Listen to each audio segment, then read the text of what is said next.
ശ്രീമതി മുഹ്സിന ഷാജി, ക്യാമ്പസിൽ നടക്കുന്ന അക്രമ പ്രവർത്തനങ്ങളെക്കുറിച്ച് നമ്മൾ ഏറെ വ്യാകുലപ്പെട്ട ഒരു കാലം കൂടിയാണ് കടന്നു പോകുന്നത്. നമ്മൾ കോട്ടയം നഴ്സിംഗ് കോളേജിൽ കണ്ടു, ഒരു കുഞ്ഞ് ഉപദ്രവിക്കപ്പെടുന്നു, കിടന്ന് കരയുന്നു, മറ്റുള്ള കുറേ ആളുകൾ ചിരിക്കുന്നു. എത്ര ചർച്ചകളിലാണ് ഞാൻ ഇത് ആവർത്തിച്ച് പറയുന്നത് എന്ന് എനിക്കറിയില്ല.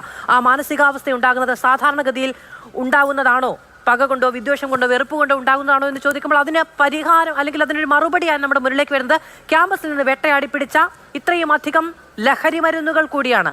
ഇങ്ങനെ പോയാൽ ഏത് മനഃശാസ്ത്രജ്ഞയ്ക്ക് ഏത് നിയമത്തിന് കൈകാര്യം ചെയ്യാൻ കഴിയും വരുന്ന തലമുറയെ?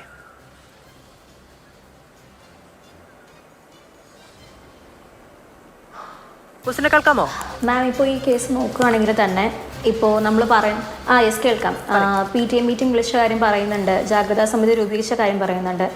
ഇപ്പോൾ പിടിച്ച വിദ്യാർത്ഥികൾ അല്ലെങ്കിൽ ഈ കഞ്ചാവ് പിടിക്കപ്പെട്ട സമയത്ത് ഓടി രക്ഷപ്പെട്ട വിദ്യാർത്ഥികൾ, എനിക്ക് ഇവരെ പറ്റി അന്വേഷിച്ചപ്പോൾ അറിയാൻ കഴിഞ്ഞത് സെംബാക്കായി നിൽക്കുന്ന കുട്ടികളും ക്ലാസ്സുകളിൽ റെഗുലറായിട്ട് വരാതിരിക്കുന്ന കുട്ടികളും കൂടെ പഠിക്കുന്നുണ്ടെങ്കിൽ കൂടി ആർക്കും പരിചയമില്ലാത്ത കുട്ടികളൊക്കെ ആണെന്നുള്ളതാണ്. അപ്പോൾ ഒരു ദിവസം കൊണ്ടല്ല 2 കിലോ കഞ്ചാവ് ഒരു സ്ഥലത്തുനിന്ന് പിടിക്കപ്പെടുന്നത്, മറിച്ച് ഒരുപാട് നാളത്തെ ഒരു ചേഞ്ച് ആ കുട്ടികളിൽ ഉണ്ടാവുന്നുണ്ട്. ഇത് സമൂഹത്തിൽ ആർക്കും പെട്ടെന്ന് തന്നെ തിരിച്ചറിയാൻ പറ്റുന്ന ചേഞ്ചസുമാണ്.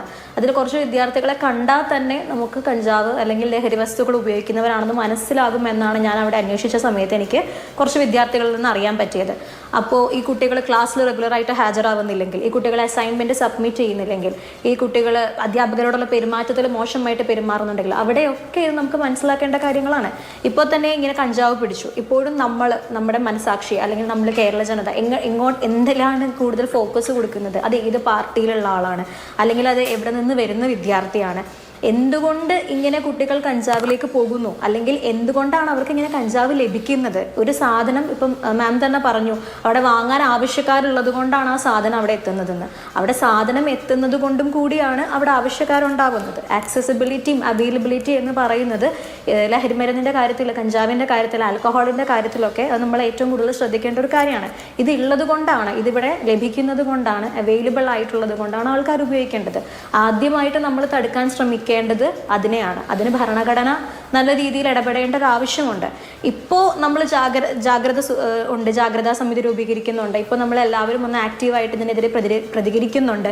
പക്ഷേ ഇപ്പോൾ നെറ്റ്വർക്ക് ഒക്കെ ഓൾറെഡി ഫോം ചെയ്തു കഴിഞ്ഞു. അത്രത്തോളം ക്യാമ്പസുകളിൽ കോമൺ ആയി കഴിഞ്ഞു. വളരെ ചെറിയ രീതിയിൽ, ചെറിയ ഗ്രാം രീതിയിലൊക്കെ ഉപയോഗിക്കുന്ന സാധനം 2 കിലോളം അവിടെ നിന്ന് പിടിച്ചിട്ടുണ്ടെങ്കിൽ അത്രയധികം കുട്ടികൾ അതവിടെ വ്യാപകമായിട്ട് ഉപയോഗിക്കുന്നുണ്ട്.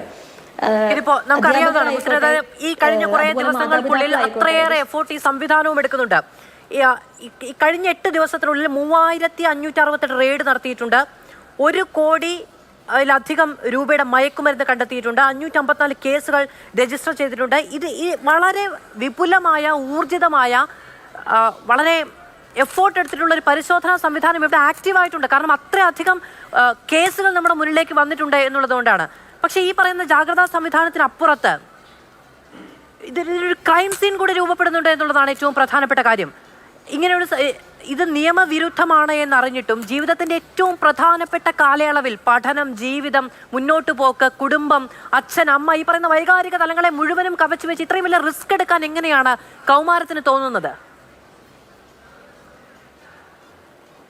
കൗമാരം എന്ന് പറയുന്നതിന് റിസ്ക് എടുക്കുന്ന ഒരു കാലഘട്ടമാണ്. പണ്ട് സ്കൂളിലൊക്കെ നമ്മൾ പുതിയതായിട്ട് നമ്മുടെ സ്കൂളിൻ്റെ അടുത്തുള്ള കടയിൽ ഒരു പുതിയ മിഠായി വന്നു കഴിഞ്ഞാൽ നമ്മൾ പോയി അതൊന്ന് ട്രൈ ചെയ്ത് നോക്കും. അതുപോലെ അത്ര ലാഘവത്തോടെയാണ് ഇന്നത്തെ കൗമാരം ഈ ലഹരിമരുന്നുകൾ ഉപയോഗിക്കുന്നത്. ഈ അടുത്ത് ഞാനൊരു കുട്ടിയെ കൗൺസിൽ ചെയ്ത സമയത്ത് ആ കുട്ടി പറഞ്ഞത്, ട്യൂഷൻ ക്ലാസ്സിലൊരു വിദ്യാർത്ഥി എനിക്ക് കൂള് കൊണ്ടുവന്ന് തന്നു, ഞാൻ കൂളാണെന്ന് പറഞ്ഞു. അപ്പം ഞാൻ ജസ്റ്റ് അതൊന്ന് ഉപയോഗിച്ച് നോക്കി. അത് യൂസ് ചെയ്ത് കഴിഞ്ഞാൽ സെൻസറി പെർസെപ്ഷൻസ് മാറുമെന്നോ ഹലൂസിനേഷൻ ഉണ്ടാകുമെന്നോ ഭാവി പോകുന്നു ഒന്നും ആ കുട്ടി അപ്പോൾ ആലോചിക്കുന്നില്ല. അതെന്താണെന്ന് ജസ്റ്റ് അറിയണം. അതുകൊണ്ടാണ് ഞാൻ പറഞ്ഞത്, ആദ്യത്തെ ഒരു പ്രശ്നം അത് അവൈലബിൾ ആണെന്നുള്ളത്. രണ്ടാമത്തെ ഒരു പ്രശ്നം എന്ന് പറഞ്ഞാൽ എന്തുകൊണ്ട്, ഏത് സാഹചര്യത്തിൽ ഇവരിത് ഉപയോഗിക്കുന്നു എന്നുള്ളതാണ്. മാനസികമായിട്ട് എല്ലാ പ്രശ്നങ്ങളെയും നേരിടാനുള്ള ഒരു ശക്തിയൊന്നും ഇന്നത്തെ തലമുറയ്ക്കില്ല. അത് മാത്രമല്ല, ഇത് വളരെ പ്രശ്നമുള്ളൊരു കാര്യമാണ്, അല്ലെങ്കിൽ ലഹരി വളരെ നമ്മുടെ ജീവിതത്തെ ബാധിക്കുന്ന ഒരു കാര്യമാണെന്ന് എവിടെയാണ് സംസാരിക്കപ്പെടുന്നത്? നമ്മൾ കാണുന്ന സിനിമകളായിക്കോട്ടെ, സോഷ്യൽ മീഡിയ ആയിക്കോട്ടെ, എല്ലായിടത്തും ഇത് വളരെ ഗ്ലോറിഫൈ ചെയ്യുന്നൊരു കാര്യമാണ്. ഏത് സിനിമകളാണ് ലഹരിക്കെതിരെ സംസാരിക്കുന്നത്? ആകെ ലഹരി ഉപയോഗിക്കുന്ന അല്ലെങ്കിൽ പുകയില ഉപയോഗിക്കുന്ന സമയത്ത് താഴെ എഴുതി കാണിക്കുമെന്നുള്ളതല്ലാതെ നായകനടക്കം വില്ലനടക്കം എല്ലാവരും ഉപയോഗിക്കുന്നത് തന്നെയാണ്. കുട്ടികൾ കാണുമ്പോൾ ഇത് ഉപയോഗിക്കുന്നു, അല്ലെങ്കിൽ മുതിർന്ന ആൾക്കാർ കാണുമ്പോൾ ഇത് ഉപയോഗിക്കുമ്പോൾ കിട്ടുന്ന ഒരു സുഖം, ആ ഒരു ടെമ്പററി ഒരു സുഖം, അത് മാത്രമേ ആൾക്കാർ ഫോക്കസ് ചെയ്യുന്നുള്ളൂ. അല്ലാതെ അത് കഴിഞ്ഞ കോൺസിക്വൻസസിനെ പറ്റി ആലോചിച്ചു കൊണ്ടുള്ളൊരു പ്രവർത്തനമൊന്നും അവിടെ സംഭവിക്കുന്നില്ല. ശരി, ഓക്കെ.